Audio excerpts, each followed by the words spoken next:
আসসালামু আলাইকুম ভাই লোক। আজকে বেশ কিছু ভাই ব্রাদারের দিল্লিতে ম্যাসেডোনিয়া এম্বাসিতে কিছু ডকুমেন্টেশনের ভেরিফিকেশনের প্রসেস কমপ্লিট হলো।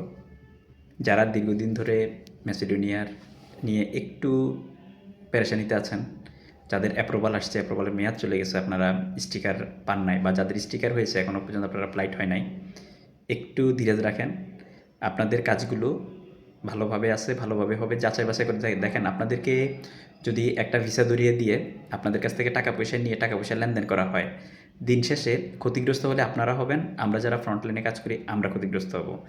আর প্রতারক চক্র বা যারা কোম্পানি আছে তারা কিন্তু ঠিকই তারা টাকা পয়সা নিয়ে তারা আরামে বহাল তবিয়তে তারা ইউরোপের মাটিতে বসে থাকবে। বাংলাদেশে আপনারা পেরেশানিতে থাকবেন, আমরা পেরেশানিতে থাকবো। তো সেজন্য যাদের অ্যাপ্রুভাল আসছে, অ্যাপ্রুভালের মেয়াদ শেষ হয়ে গিয়েছে, আপনারা চিন্তার কোনো কারণ নাই। যেহেতু আমাদের লিঙ্ক লবিংগুলা যথেষ্ট ভালোভাবে অ্যাক্টিভ আছে, এক দরজা বন্ধ হইলে হাজার দরজা খোলা আছে, একটা না হলে আরেকটা দিয়ে হলো আপনাদের কিন্তু কাজ হয়ে যাবে। তবে এখানে ভেঙে পড়লে চলবে না, সতর্কতা অবলম্বন করতে হবে। এটা হচ্ছে কথা। কারণ বিগত দিনে আমাদের যে কাজগুলো হয়েছে, যে লাইনগুলো আমাদের ক্লিয়ার আছে, ওই সকল লাইনগুলোতে কাজ হচ্ছে, কাজ হবে।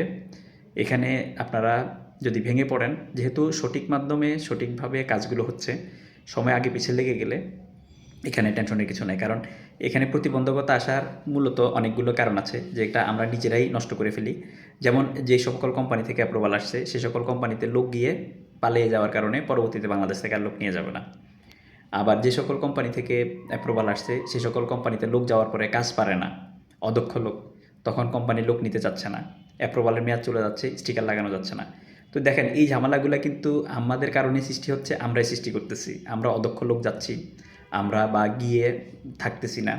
তো সেই জন্য একটা কোম্পানি থেকে কোনো প্রতিবন্ধকতা হইলে বা কোনো সমস্যা হলে কোম্পানিকে কনভিন্স করা, ম্যানেজ করা, এই জিনিসগুলো সব কিছু কিন্তু আপনাদেরকে বলা হয় না। কারণ আপনাদেরকে বললেও আপনারা আতঙ্কিত হয়ে যাবেন।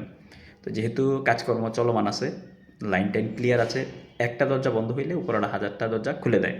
তো সেজন্য আতঙ্কিত না হয়ে, যেখানে 2 মাসে কাজ হবে সেখানে 4 মাসে গিয়ে ঠেকবে। যেখানে আপনি ধরেন জানুয়ারিতে আপনার ফ্লাইট হওয়ার কথা, সেখানে আপনার ফেব্রুয়ারি অথবা মার্চে ফ্লাইট হবে, দ্যাটস ইট। কিন্তু আপনি ক্ষতিগ্রস্ত হবেন না। আর আরেকটা জিনিস হচ্ছে, যেগুলো আপনার অ্যাপ্রুভাল দেখা গেছে যে 2025 সালের কোটার অ্যাপ্রুভাল শেষ হয়ে গেছে, তাহলে 26 সালে কিন্তু ইমার্জেন্সিতে আপনার অ্যাপ্রুভাল নিয়ে আসা লাগতেছে। এখানে প্রতিবন্ধকতাগুলো হয়, এগুলো কিন্তু লয়ার বা কোম্পানি কখনোই আপনাদেরকে বলবে না, বা আপনাদের এজেন্ট এজেন্সি আপনাদেরকে বলবে না। এই জিনিসগুলো আপনারাই বুঝে নেবেন যে কি কি কারণে প্রতিবন্ধকতা হইতে পারে। একটা হচ্ছে লোক পালায় যাওয়া, দ্বিতীয়টা হচ্ছে লোক অদক্ষ লোক যাওয়ার পরে লোকজনকে আপনার লোকজন কাজ না পারার কারণে কোম্পানি নতুন করে ওয়ার্কার নিতে অনীহা প্রকাশ করা। কিছু কিছু হচ্ছে আপনার 2025 সালের অ্যাপ্রুভাল শেষ হয়ে গেলে আবার 2026 সালের নতুন করে অ্যাপ্রুভাল নিয়ে আসা। এই প্রতিবন্ধকতাগুলোর কারণেই কিন্তু ম্যাসেডোনিয়ার কিছু কিছু কাজে প্রতিবন্ধকতা হয়। তো আপনার এজেন্ট এজেন্সি যদি ভালো থাকে, ভালো হয়, বা লাইন ক্লিয়ার থাকে, হতাশ না হয়ে ধৈর্য ধরে অপেক্ষা করুন, সফলতা পাবেন। মাটি কামড়িয়ে পড়ে থাকুন, সফলতা পাবেন। আমরা এই যে ম্যাসেডোনিয়া নিয়ে আমরা দীর্ঘদিন ধরে চেষ্টা করতেছি, আমরা কিন্তু 1-2 দিনে কিন্তু আমাদের ভালো লিঙ্ক লবিং বা ভালো কোম্পানিতে ফাইল ঢুকানো, ভালো মাধ্যমে যাওয়াটা কিন্তু 1-2 দিনে হয় নাই।